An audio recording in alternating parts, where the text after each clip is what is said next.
झालं. चला, नमस्कार विद्यार्थी मित्रांनो. बघा, आज 23 नोव्हेंबर 2025 महाराष्ट्रामध्ये आपल्या शिक्षक पात्रता परीक्षा आज पार पडलेली आहे. डी.एड धारकांसाठी पेपर 1 होता आणि बी.एड धारकांसाठी पेपर 2 होता. पेपर 2 मध्ये 2 गट असतात. आर्ट्स वाल्यांना GS पेपर असतो, त्यामध्ये मॅथ आणि सायन्स नसते, आणि BSc वाल्यांना हा सेकंड पेपरमध्ये मॅथ आणि सायन्स ऑप्शन असतो. ठीक आहे. ज्या मुलांनी मॅथ आणि सायन्स ऑप्शन घेतलेलं होतं त्यामधलं आज आपण सायन्स पाहणार आहोत. मी हा सायन्सच का घेत आहोत? सायन्स आजचं विशेष होतं. पहिल्या पेपरचं पण चांगलं होतं, दुसऱ्या पेपरचं पण चांगलं आहे. मी 2 दिवसापूर्वी आपल्या टार्गेट बॅचला सायन्स शिकवलेलं आहे. 5 पानाची नोट्स आहे फक्त सायन्सची. त्या 5 पानापैकी आज हे 30 क्वेश्चन सांगणार आहे. या 30 क्वेश्चन मधले 23 टॉपिक आहेत. किती?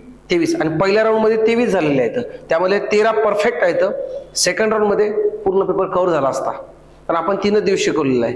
आजचा पेपर होता तो. आपण पोलीस भरती अँगलनं जरी शिकवलं असेल, पण आपण राईट डायरेक्शन नाव हे आपल्याला काल शिकवल्याहून आणि आजच्या पेपरला आलून लक्षात येत आहे. लक्षात ठेवायचं.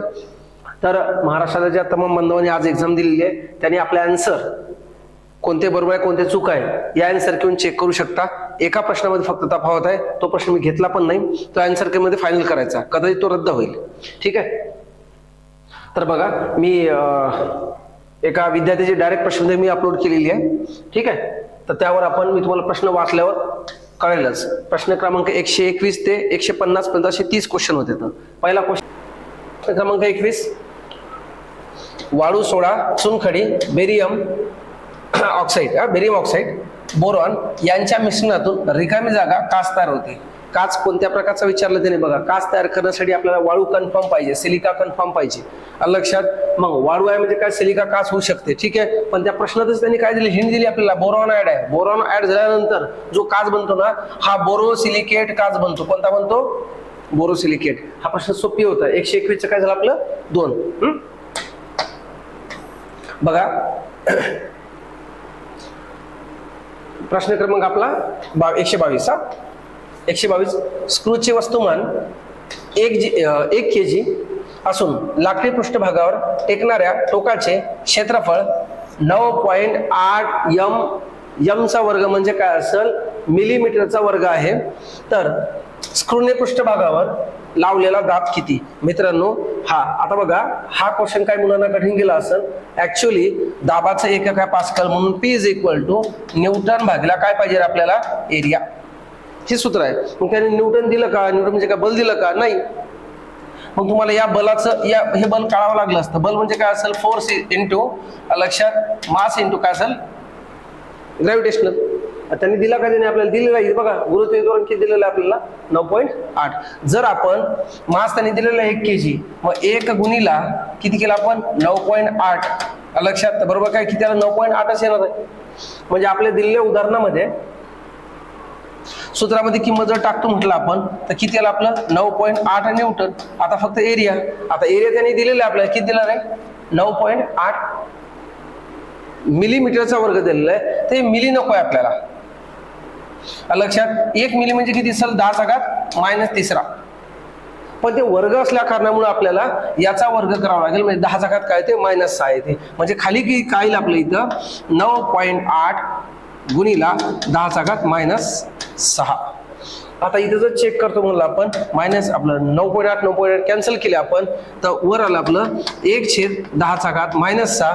याला आपण व्यस्त केलं तर 10⁻⁰ काय तो? 6 मीटर. 10⁻⁶ न्यूटन मीटरचा वर्ग आहे का? 10⁻⁶ आहे. बघा, ऑप्शन क्रमांक 3. मी क्लासमध्ये शिकवताना पहिली लेअर, दुसरी लेअर आणि तिसरी लेअर 3 टप्प्यामध्ये सायन्स शिकवलेला आहे आणि येत्या 3 दिवसात शिकवलेला आहे. आज पेपर झालेला आहे, चेक करून घ्या तुम्ही. कळलं इथं? त्या कारणामुळं हे व्हिडिओ आणि आन्सर घेण्याचा उद्देशच मुख्य आहे की आपण राईट ट्रॅकवर आहोत. लक्षात. आपण जे काही शिकत आहोत, आपण जे काही डाटा जमा केलेला आहे, आपला हा प्रश्न या टॉपिकच्या बाहेरचे प्रश्न नसणार. ठीक आहे. 123 नंबरचा क्वेश्चन आहे आपला. बघा, जीवाणू संदर्भात खालीलपैकी काय चुकीचे आहे? लक्षात जीवाणू संदर्भात पेपरला प्रश्न आणि तुम्हाला शिकवून सांगितलं मी लक्षात व्हिटाकरची पंचसृष्टी सांगितली आपण, त्यामध्ये पहिलाच गट सांगितलेला आपण मोनेरा, आणि त्या मोनेरामध्ये लक्षात ठेवायचं जीवाणूच्या संदर्भात माहिती दिलेली आहे. ठीक आहे हो. आपण जीवाणूमध्ये आदिकेंद्रिकी पेशी असतात लक्षात, हे 100% बरोबर आहे. जीवाणू द्विविभाजन पद्धतीने पुनरुत्पादन करतो.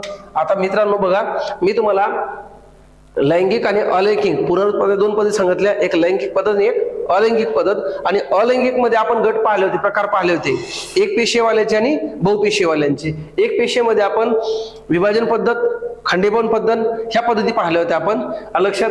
खंडीभवन म्हणजे काय, आपल्या बहुपेशीचं उदाहरण दिलेलं आहे. आणि एक पेशीमध्ये मी सांगितलं तुम्हाला विभाजन पद्धत, आणि त्याचे 2 उदाहरण लक्षात ठेवा म्हटलं होतं, एक जीवाणू आणि एक अमिबा. बरोबर आहे, त्यांनी जीवाणूचा प्रश्न विचारलेला आहे.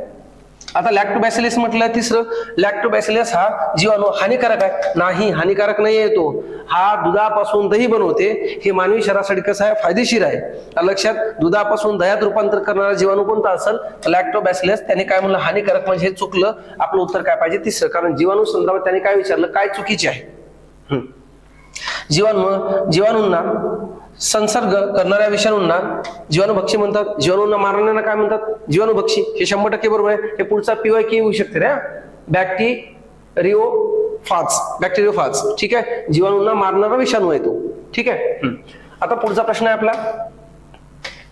मी तुम्हाला एक्सप्लेनेशन देत नाहीये, फक्त काय सांगत आहोत की आपण जे अभ्यास करतो, आपण ज्या टार्गेटच्या नोट्स बनवलेल्या आहेत याच्या बाहेर प्रश्न नसणारच. आता बघा 124 मध्ये काय म्हटलं होतं, मी क्लासमध्ये सांगितलं होतं मूलद्रव्य हे टॉपिक शिकवताना. ठीक आहे, एक मूलद्रव्य असेल इथे त्यांनी M दिलेला आहे, त्याचा टॉप A दिलेला आहे आणि बेस काय दिलेला Z.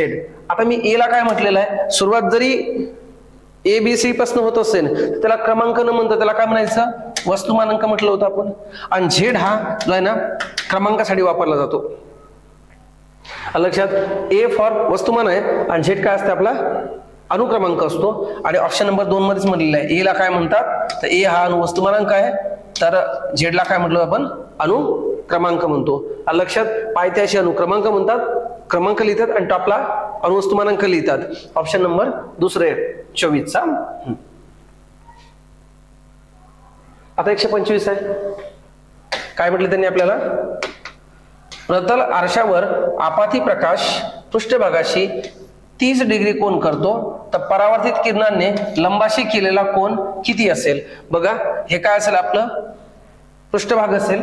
पृष्ठभाग हा आपण हा लंब काढला, येणारा किरण आणि हा झाला जाणारा किरण. कळलं, येणाऱ्याला आपाती म्हणतो आणि आपाती किरणाला 30चा कोन केला म्हणतात. मग हे उरला किती रे, 60चा. झालं उत्तर 60. 125 काय पाहिजे होतं आपल्याला, 60 आन्सर पाहिजे होतं. ठीक आहे, मग त्यांनी काय पृष्ठभागाशी म्हटलेलं आहे, परावर्तित किरणाने लंबाशी म्हटलेलं आहे. या लंबाशी कोण किती केला असेल, 60चा, कारण हा 30चा असेल. ठीक आहे, उत्तर क्रमांक 1. 126चं. ठीक आहे, खालीलपैकी कोणत्या गटात, बघा हे आपाती प्रदेश कोण आहे ना, ते कोणाचा प्रश्न तुम्ही एकदा सेल्फ करून घ्या किंवा सेकंड राऊंड मध्ये होऊन जाईल आपल्याला. जीवाणूच्या संसर्गाने होणारे आजार कोणते. बघा जीवाणूपासून होणारे आजार आणि विषाणूपासून होणारे आजार हे पाठ पाहिजे आपल्याला. कळलं. ठीक आहे, आता बघा तुम्हाला 126 नंबर या मुलांनी सुद्धा हा कोड वापरलेला आहे, मी सुद्धा तुम्हाला हाच कोड सांगणार आहे. ठीक आहे, आता बाय चान्स माहित आहे त्याला. ठीक आहे, त्याने काय म्हटलं, हे सगळे विषाणूपासून होणारे आजार आहेत. हा कोड का बघा, कांदे पोहे गोड झाले कारे. कारे लक्षात, इथं कारे शब्द शेवटी येते. रे फॉर रेबीज लक्षात. बघा का मीन्स काय असेल, कांजण्या. दे म्हणजे देवी. पोलिओ. हे म्हणजे हेपेटायटिस. गो म्हणजे गोवर लक्षात. आणि प्रश्न वाचल्यावर तुम्हाला कळलं असतं जीवाणूंपासून होणारे आजार विचारलेले आहेत. ऑप्शन क्रमांक 4 मध्ये बघा एड्स आहे, आणि एड्स जो आहे ना हा विषाणूपासून, म्हणजे ऑप्शन 4 कटलं लक्षात. याच्यात गोवर शब्द आलेला, कोड मध्ये गोवर आहे, गोवर हा विषाणूपासून होतो, कटला. याच्यात पोलिओ आलेला बघा, पोलिओ कॅन्सल कारण विषाणूपासून होतो. मग उरलं काय आपलं ऑप्शन क्रमांक 1. सर हे मला माहित नाही, माहित नसलं तरी चालेल, पण कट पद्धत तुम्हाला माहिती आहे ना. पोलीस भरती किंवा क्लास 3ला तुम्ही जर कट पद्धत वापरली तर आपण अचूक उत्तर पण जातो. तुम्ही काय करता, सिंगल लाईन प्रश्न वाचता आणि डायरेक्ट उत्तर शोधतात. उत्तर नाही सापडलं तुक्का मारण्याचा प्रयत्न करतात. उत्तर माहित असेल फार चांगलं, उत्तर माहित असून सुद्धा 4 पर्यायावर एकदा नजर मारा. त्यांनी काही मागपुढ पर्याय केले का, वरीलपैकी सर्व केलं का, हे तुम्हाला माहित पडेल. आता 127 आहे. हे आन्सर सांगण्याचा एकमेव उद्देश असेल आपल्याला. आणि मी तुम्हाला हे पण सांगतो की जी आन्सर की सांगत आहोत याच्यात फक्त एका प्रश्नामध्ये बदलली, बाकी कुठेच बदल होणार नाही. ठीक आहे. त्याने काय म्हणलं, ब्रोमीन कोणत्या रूपात. मित्रांनो, ब्रोमीनचं रूप हे द्रव फॉर्म असते, कोणत्या लिक्विड फॉर्म मध्ये असतो. ब्रोमीन हा अपवाद आहे, ब्रोमीन हा अधातू आहे आणि अधातू असून तो कोणत्या फॉर्म मध्ये आहे, द्रव रूपामध्ये. ब्रोमीन हा द्रव रूपामध्येच आढळतो, हा अपवाद आहे अधातू मधला. मग त्यांनी इथं घनरूप म्हटलं, वायू रूप म्हटलेलं आहे, घनरूप एकच ऑप्शन आहे. काय पाहिजे आपल्याला, द्रव फॉर्म. लालसर तपकिरी, आता लालसर असो, पिवळा असो, हिरवा असो, निळा असं काही नाही आपल्याला. काय म्हटलं त्यांनी, द्रव रूपात. झालं तर ब्रोमीनचं. 128चं, जेव्हा ध्वनी तरंग हवेतून प्रसारित होतो तेव्हा संपीडन म्हणजे काय असेल, कॉम्प्रेशन. लक्षात, ते कॉम्प्रेस म्हणजे काय, दाब वाढतो तिथं. उत्तर काय पाहिजे, दाब वाढतो. ठीक आहे. पुढचा प्रश्न आहे आपला,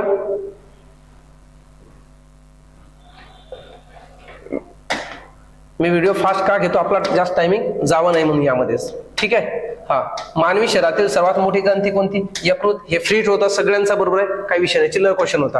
हा, स्टेनलेस स्टील मध्ये काय असते बघा, मी क्लासमध्ये तुम्हाला सेकंड राऊंड मध्ये हे सांगणार आहोत. पहिला राऊंड झालेला आहे आपल्याला, आपण त्याच्यातनी ते अल्युमिनियम पासून बॉक्साईड धातू शिकलो होतो. सेकंड मध्ये काय असणार आहे, संमिश्र असणार आहे आपले. ठीक आहे. आणि त्यांनी ते सांगितलं, संमिश्र ओळखा म्हटलेलं आहे, पाठ करून ठेवा. स्टेनलेस स्टील मध्ये निकेल कन्फर्म पाहिजे, निकेल कन्फर्म पाहिजेच.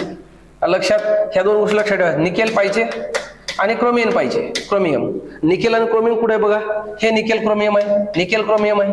लक्षात, इथं क्रोमियम नाही कॅन्सल, इथं क्रोमियम नाही कॅन्सल, मग आता दोन पैकी उत्तर असेल.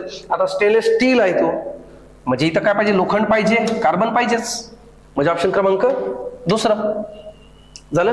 हा, 131 नंबरचा, केल्विन श्रेणीमध्ये 50 फॅरनहाइट तापमान म्हणजे किती असेल. आपल्या कालच्याच लेक्चर मध्ये तुम्हाला सांगितलं, परादीच्या लेक्चर मध्ये. लक्षात, की केल्विनचं काय करणे, सेल्सिअस मध्ये करणे, सेल्सिअसचं कशात करणे, लक्षात, फॅरनहाइट मध्ये करणे. ठीक आहे. मग आता त्यांनी काय म्हटलंय, 50 फॅरनहाइट म्हणजे किती केल्विन म्हटलेलं आहे बघा. मग आपल्याला माहित आहे का, या फॅरनहाइटला पहिल्यांदा सेल्सिअस मध्ये करावं लागेल. लक्षात, मग सेल्सिअस मध्ये करायचं असेल ना तर सूत्र आहे आपलं, कळलं, लिहा. सेल्सिअस इज इक्वल टू काय असेल, F-32 कंसात इंटू 5 किती असेल, 9. F ची किंमत दिलेली आहे त्यांनी आपल्याला बघा, हे F50 दिलेलं आहे. सेल्सिअस करून घेऊ, मग 50 मायनस 32 गुणला 5 किती रे, 9 आहे इथं आपले. इथे 50 मग 32 गेले, उरले किती, 18 गुणला 5 9, 9 1 9 9 2 18 5 2 10 डिग्री सेल्सिअस. आणि लक्षात ठेवायचं, 50 फॅरनहाइट म्हणजे किती सेल्सिअस झालेला आहे, 10 डिग्री सेल्सिअस झालेला आहे. आणि लक्षात ठेवा, याला केल्विन करण्यासाठी लक्षात 273.15 मध्ये सेल्सिअस मिळवा, 10 मिळवून टाकायचं फक्त. हमेशाच केल्विन मध्ये करण्यासाठी डिग्री सेल्सिअस जे असते ना, हे 273.15 मध्ये मिळून टाका. 273 आणि 15 झाले 283. 283 बघा ऑप्शन मध्ये, बघा कुठेतरी असेल हे ऑप्शन. 32 नंबरचा क्वेश्चन आपला आता. काय म्हटलं त्यांनी, कोणता जीव परपोषी आहे. आता परपोषी त्या दिवशी उल्लेख झाला आपला, परपोषी कोणता आहे तर ऍगरिकस. कोणता आहे, ऍगरिकस. नॉस्टॉक नाहीये, लक्षात, स्पायरोगायरा नाहीये, हे गोळ्या पाण्यातलं शैवाल आहे, लक्षात. ठीक आहे. तर परपोषीय जीव कोणता आहे आपला, ऍगरिकस. आता हे 132 झालेले आहे. आता मी ते 133 बघा, हे स्लाइड खालीवर झालेली आहे. ठीक आहे. 133. मिथिल ऑरेंज हे दर्शक आम्ल द्रावणात बघा, मिथिल ऑरेंज हे दर्शक आहे. ऍसिड बेस थेरीमध्ये आम्ल द्रावणात कोणता रंग दाखवते, आम्लरीमध्ये कोणता रंग दाखवते, असं त्यांनी प्रश्न केलेला आहे. आणि हाच एक जो प्रश्न आहे ना 133चा, एक तर रद्द होईल, लक्षात नाही द्यायचं उत्तर. आता या 1 मध्ये 2 मध्ये कन्फ्युज आहे. हे पिवळा तर कन्फर्म आहे रे, आम्लारीमध्ये पिवळा होतो, पण हे जे ना गुलाबी होतो की रेड, याच्यात आता जे फायनल आन्सर येईल तेच, एक तर रद्द होईल, त्याचं उत्तर काही आपलं 2 येऊन जाईल त्याचं. 134चा भौतिक राशी. आपल्या पहिल्याच दिवशी लेक्चर मध्ये सांगितलं तुम्हाला काय पाठ करा म्हटलं तर फक्त मी सदिश राशी पाठ करा म्हटलं होतं, बाकी काहीच नका पाठ करू. सदिश राशीचा मी कोड दिलता तुम्हाला, तो कोड पुन्हा लिहितो इथं. आणि उरल्या सुरल्या अधिश राशी असतात.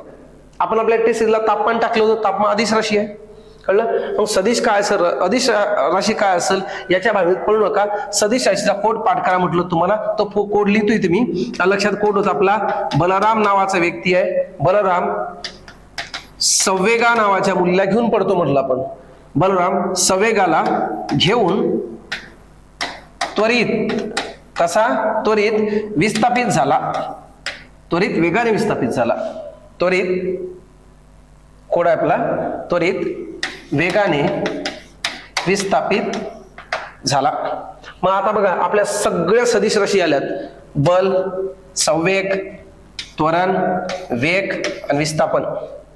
बलराम संवेगाला घेऊन त्वरित वेगाने विस्थापित झाला, झाल्या सदिश राशी. मग बघा त्वरण आलं, विस्थापन आलं, वेग आला. ह्या सदिश आहेत. आपल्याला त्यांनी काय विचारले? कोणती नाही. म्हणजे काय पाहिजे आपल्याला?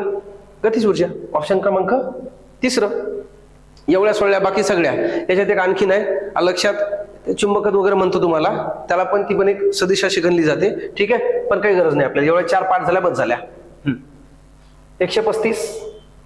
फुलांमध्ये पुमंग व जायंग दोन्ही असतात, त्याला काय म्हणतात? अँड्रोशियम, गायनोशियम दोन्ही प्रेझेंट आहे तरी लक्षात, त्याला म्हणतात बायसेक्शुअल. म्हणजे काय असेल? द्विलिंगी पुष्प. हिट होता हा पण सगळ्यांनाच. रुदरफोर्डच्या केंद्रकीय अनुरूपाबद्दल खाली काय चुकीचे आहे? पहिल्या दिवसच्या लेक्चर मध्येच तुम्हाला हे अनुरूप सांगितलेलं आहे लक्षात. हे अणुचं केंद्रक असते म्हटलं, याच्यात प्लस प्रोटॉन असतो आणि काय असतो? न्यूट्रॉन. याच्या भोवती कोण फिरतो म्हटलं आपण? इलेक्ट्रॉन. कळलं इथं? ठीक आहे. आणि बघा त्यांनी पहिलं सेंटेन्स काय सांगितलेलं आहे? अणुच्या केंद्रभागी धन प्रभावित केंद्र असते. धन असतो का? प्लस आहे प्रोटॉन. हो, पहिलं बरोबर आहे. दुसरं, केंद्रकाभोवती इलेक्ट्रॉन नावाचे ऋण प्रभावित परिभ्रमण करतात. बरोबर आहे. इलेक्ट्रॉन ऋण असतो, केंद्रकाच्या भोवती फिरतो. 100% बरोबर आहे. परिभ्रमण करणाऱ्या इलेक्ट्रॉन आणि अणुकेंद्रक ह्यांच्या दरम्यान पोकळी नसते म्हटलेलं आहे. अरे बाबांनो, कक्षा असते ना, पोकळी असते. इथं कॅन्सल, हे चुकलं. पोकळी असते ना. त्या रुदरफोर्डचा प्रयोग सांगितला होता आपण. सोन्याच्या पत्रावर अल्फा किरणचा मारा केलेला होता. काही किरण पार दुसऱ्या बाजूला गेलेले होते, तर आरपार निघून गेलेले होते. म्हणजे काहीतरी मधात जागा आहे. कळलं इथं? नील्स बोरनं सांगितलं होतं कक्षा आहेत. ठीक आहे. नंतर काय सांगितलं आपलं? केंद्रकात अणुचे जवळजवळ सर्व वस्तुमान एकवटलेले असतात. बरोबर आहे. वस्तुमान म्हणजे काय असेल? वस्तुमान म्हणजे काय? ए. कळलं? प्रोटॉनची प्लस न्यूट्रॉनची टोटल संख्या म्हणजे काय? वस्तुमान. आणि प्रोटॉन न्यूट्रॉन असते कुठे? केंद्रात. मग चौथं सेंटेन्स 100% बरोबर आहे. कोणता पाहिजे आपल्याला? नंबर 3. आठवत असेल तुम्हाला, मला इथे हे सांगायचं आहे फक्त की आपण जे काही डाटा जमा केला, जे काही पाठांतर केलं, जे काही शिकलो आपण, हे परफेक्ट शिकत आहोत. ठीक आहे. आपली 3 दिवसाची मेहनत आहे फक्त. ही एक्झाम आज झालेली आहे. मी तुम्हाला काल सांगितलं सगळं.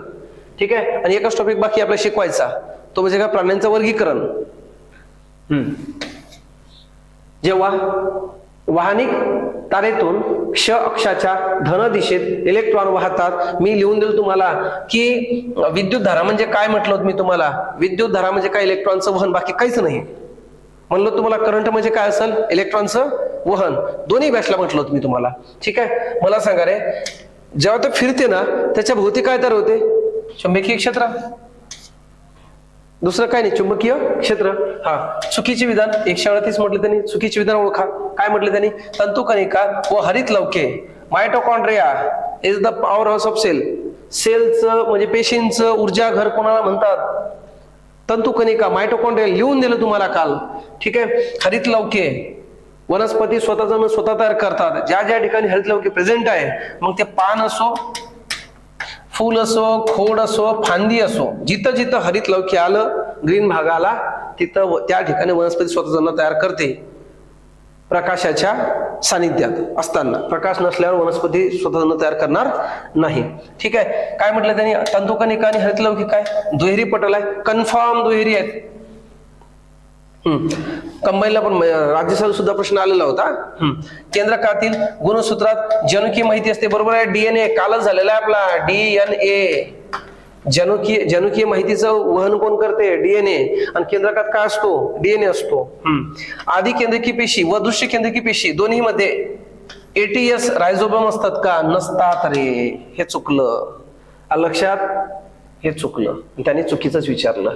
ठीक आहे. आणखीन एक चौथा विचार. आता मला आन्सर माहित आहे, मी आन्सर की काढले, मी डायरेक्ट तुम्हाला सांगत आहोत. तुम्ही तर एक विद्यार्थी होते, तर पेपर देताना 4 ऑप्शन वाचणं गरजेचं आहे. आदिकेंद्रक पेशी आणि लाल रक्तपेशी यामध्ये तंतुका आढळत नाहीये. बरोबर आहे. आरबीसी मध्ये काय नसते रे? तंतुकणिका नसते. याच्यावरून तुम्हाला कळलं. उत्तर पाहिजे आपल्याला तिसरं. चुकीचं कोणतं आहे? तिसरं. 138 झाला आपला. आता हा प्रश्न बघा. दुष्पेन पाण्यामध्ये हार्ड वॉटर मध्ये कॅल्शियम आणि मॅग्नेशियम असते. आपण धुण्याचा सोडा जेव्हा टाकतो तर तेव्हा याच्यात काय येते? सॉफ्टनेस येते. काय येते? सॉफ्टनेस येते. लक्षात ठेवायचं. कॅल्शियम आणि काय असेल? मॅग्नेशियम.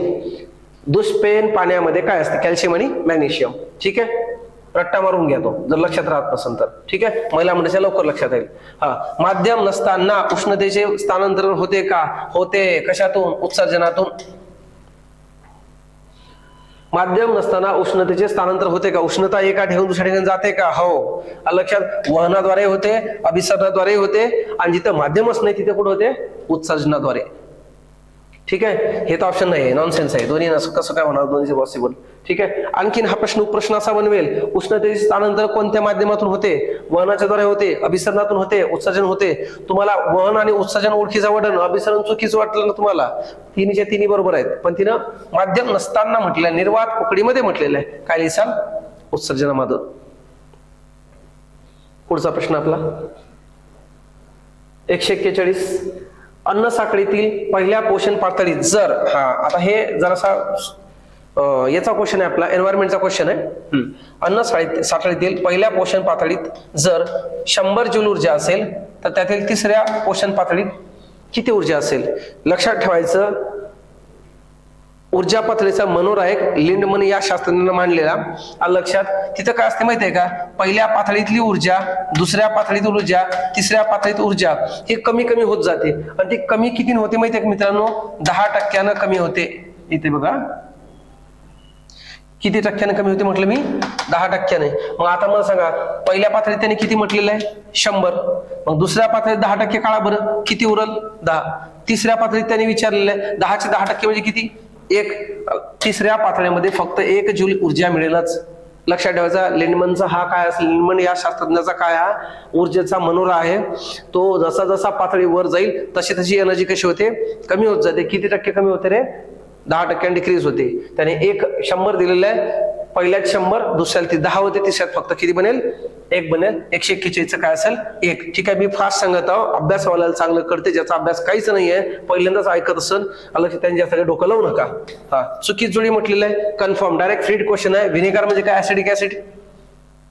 आपलं लोणचं बनवतो आपण, ऍसिडिक ऍसिडचा वापर होतो. ठीक आहे. चीन्स मध्ये काय असतं रे? Tartaric acid. लिहून दिलेलं आहे तुम्हाला, लिहून. टोमॅटो मध्ये काय असले? ऍस्कॉर्बिक ऍसिड ते व्हिटॅमिन सी ला म्हणतात. कळलं? हे नाहीये, ऍस्कॉर्बिक ऍसिड नाहीये. चौथा ऑप्शन पाहू. लिंबू मध्ये सायट्रिक ऍसिड. हो. टमाट्यामध्ये काय असते? एक तर सायट्रिक असते, नाही तर मॅलिक ऍसिड असते. ऍस्कॉर्बिक ऍसिड नसते. म्हणजे उत्तर काय पाहिजे आपल्याला? 3. चुकीचं आहे. तिसरं 141. आता पुन्हा आपण मागच्या साईड जाऊ. आपण हे पेज थोडेसे खालीवर झालेलं. 141 झालं आपलं. 1 मिनिट. 141. 142 झालेला आहे. 143 बघा. चुंबकीय बलरेषा म्हटलेलं आहे रे. बघा, हे चुंबकीय बलरेषाचं एक हे फॅक्ट पाठ करून टाका. ह्या चुंबकीय जे रेषा असतात ना, ठीक आहे, चुंबक पट्टी नॉर्थ आणि काय असेल? साऊथ स्थिर राहते. चुंबकीय बलरेषा जे असतात ना, ह्या नेहमी नॉर्थून कुठे येतात रे? साऊथवर येतात. नॉर्थून कुठे येतात? त्या साऊथून येतात. कळलं? ठीक आहे. ठीक आहे. ते एकमेकांना छेदत नाही, क्रॉस नाही होत. हे पहिलं. चुंबकीय बलरेषा रिकामी जागा असतात. पहिला एकमेकास प्रतिकर्षण करतात. आता ते एकमेकाचं प्रतिकर्षण करतात म्हणजे दूर लोटतात. पाहू आपण, तेवढं कन्फर्म माहित नाही, पण दुसरं तर कन्फर्म चुकीचं आहे. ते छेदत नाही. त्यांनी छेदतात म्हटलंय. ताणाच्या स्थितीत नसतात नाही, असतात ते. हे चुकलेलं आहे. नेहमी दक्षिण ध्रुवापासून उत्तर ध्रुवाकडे का? नाही. मी आताच काय सांगितलं? नॉर्थ कडून कुठे येते ते? नॉर्थ कडून कुठे येते? साऊथ कडे येते. कळलं? उलट झालंय.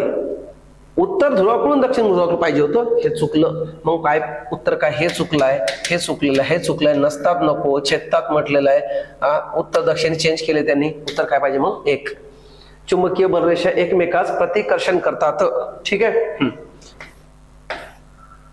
आणखीन मी तुम्हाला एक सांगितलं होतं, तुम्हाला ग्रॅव्हिटेशनल फोर्स हा कोणता आहे, प्रतिकर्षण बल आहे का आकर्षण आहे, लक्षात, तो आकर्षण फोर्स आहे, अट्रॅक्शन फोर्स आहे, तो कळलं.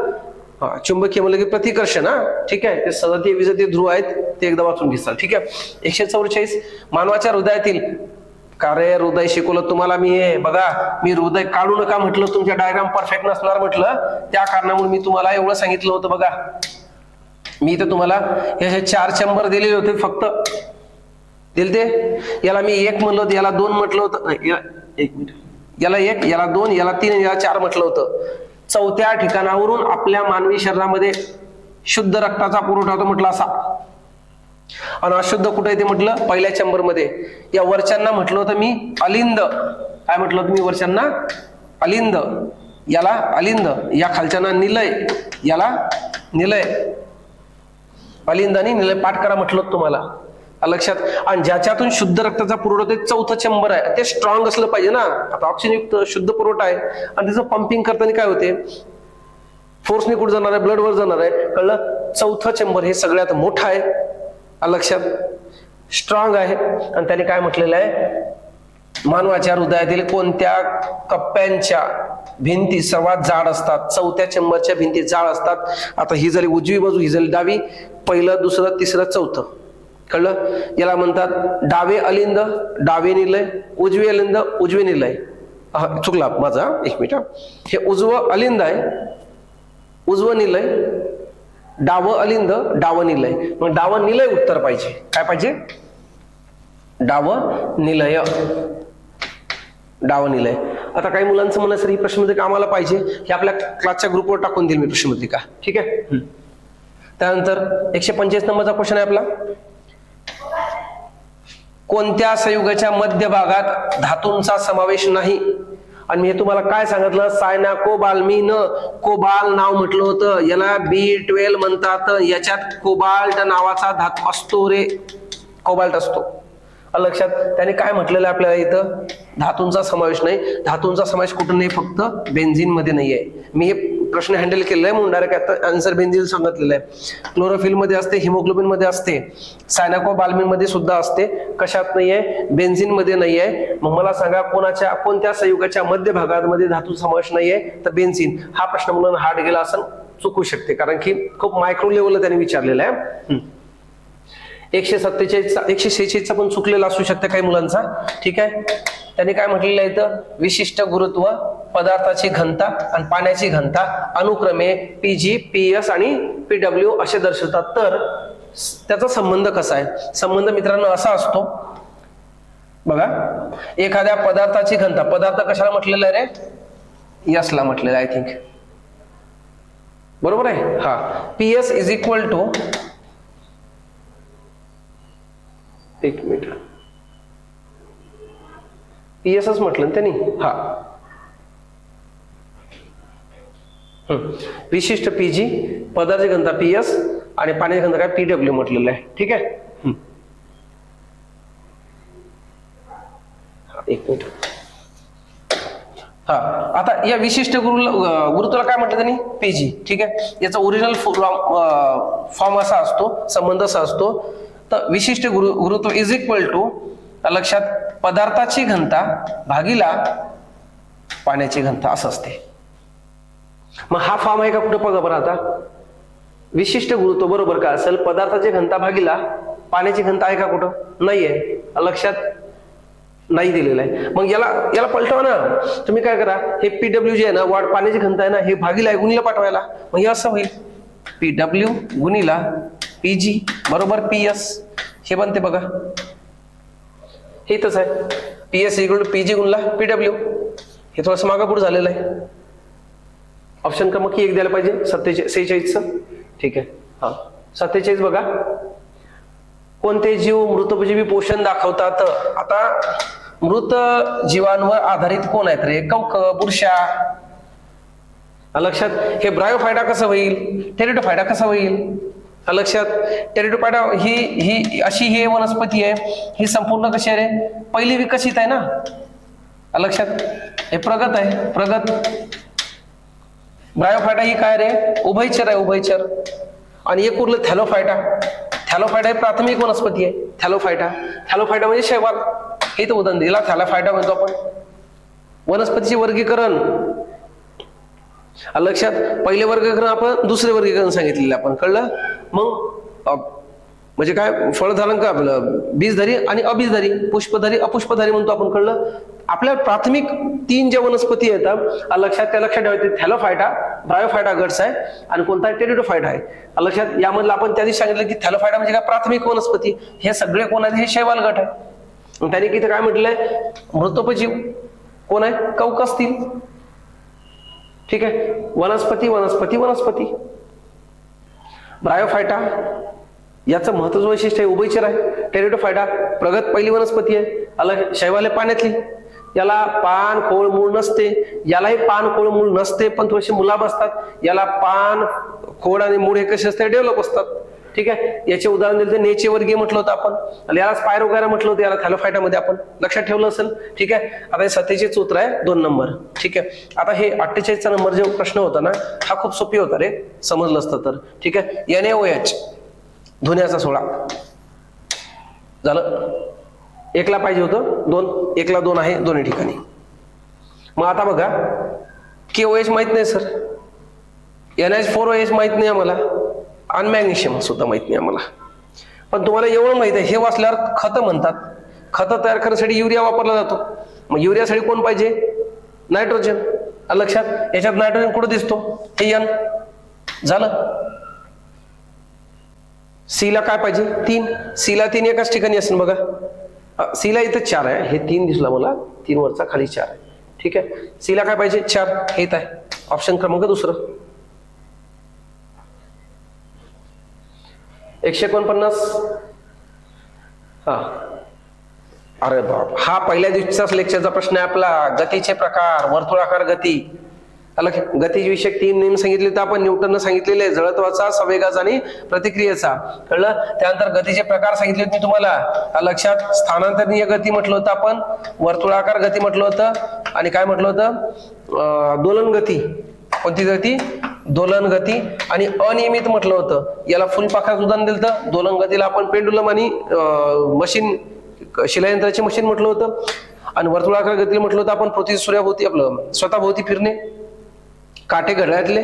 ठीक आहे, पंखा म्हटलं होतं. आणि स्थानांतरणी म्हटलं होतं, रेल्वे एका दुसऱ्या ठिकाणी जाणे, कुत्रा एका दुसऱ्या ठिकाणी जाणे. ठीक आहे, इथं काय म्हटलेलं आहे, वर्तुळाकार गती कोणती नाहीये. घड्याळातील काठे गोल फिरतात, चक्र जनित्र गोल फिरते, पंखा गोल फिरते, सुई हे कोणती रे, दोलन किंवा कंपन गती आहे. ऑप्शन क्रमांक 149 किती आहे, 3. आणि तुम्ही म्हणसान सर हे तर आम्हाला माहित आहे. अरे तुला माहित आहे बाबा, पण पोलीस भरती करणाऱ्यांच्या पोरांच्या डोक्यात लवकर बसत नाही ना, हे काय आहे ते. ठीक आहे, तू शिक्षक बनणार होता, गुरुजींना यायलाच पाहिजे, कारण की आपण अभ्यास काय पोरांना शिकवणार आहोत पुढं. ठीक आहे, लायकेन मध्ये कोणते 2 जीव एकत्र राहतात. कालचा परवादिवसचा शेवटचं स्टेटमेंट आहे आपलं, लायकेन बद्दल पाठ ठेवा लक्षात. लायकेन मध्ये 2 जण असतात, सिम्बायोटिक आहेत, लक्षात ठेवायचं. कोण कोण आहे रे, कवक आणि शैवाल. कवक आणि शैवाल हे अन्न, हे आधारण रसवाहिन्या यांच्याकडे आहेत. ठीक आहे, लायकेन मध्ये काय, आणि लिहून दिलेलं तुम्हाला मी, लायकेन पासून लिटमस पेपर तयार होतो. लिटमस पेपर लिहून दिलेलं आहे आपण तुमच्या वहीमध्ये बघा. ठीक आहे, चालेल, हे झाले आपले 30 क्वेश्चन. मित्रांनो, जी आपण टार्गेट बॅच चालू केली आहे, त्या टार्गेट बॅच मध्ये आपण सायन्सच्या 5 किंवा 7 पानाची नोट्स बनलेली आहे. मी या 30 प्रश्न तुम्हाला सांगत आहोत. 23 टॉपिक आहेत त्याच्यात, 3 दिवसात 23 टॉपिक. आणि राऊंड पहिलाच झालेला आहे, मी 30% सांगितलेलं आहे. जसं आपण सेकंड राऊंड घेणार, यांची रिव्हिजन आणि खाली उतरणार. थर्ड राऊंड घेणार आपण, सायन्स कम्प्लीट होणार. थर्ड राऊंड मधले यातलं काहीच राहिलं नसतं, पण आपल्याला शिकवायला 3 दिवस होते, तर 3 दिवस शिकवलं. 14शी एक्झाम झालेली आहे. आणि मी पोलीस भरतीच्या अँगलनं दिलं होतं तुम्हाला, ही शिक्षक भरतींची आहे, ही गुरुजींची एक्झाम होती, लक्षात ठेवायचं. समजलं. ठीक आहे, प्रश्नपत्रिका मी अपलोड करून देईल तुम्हाला.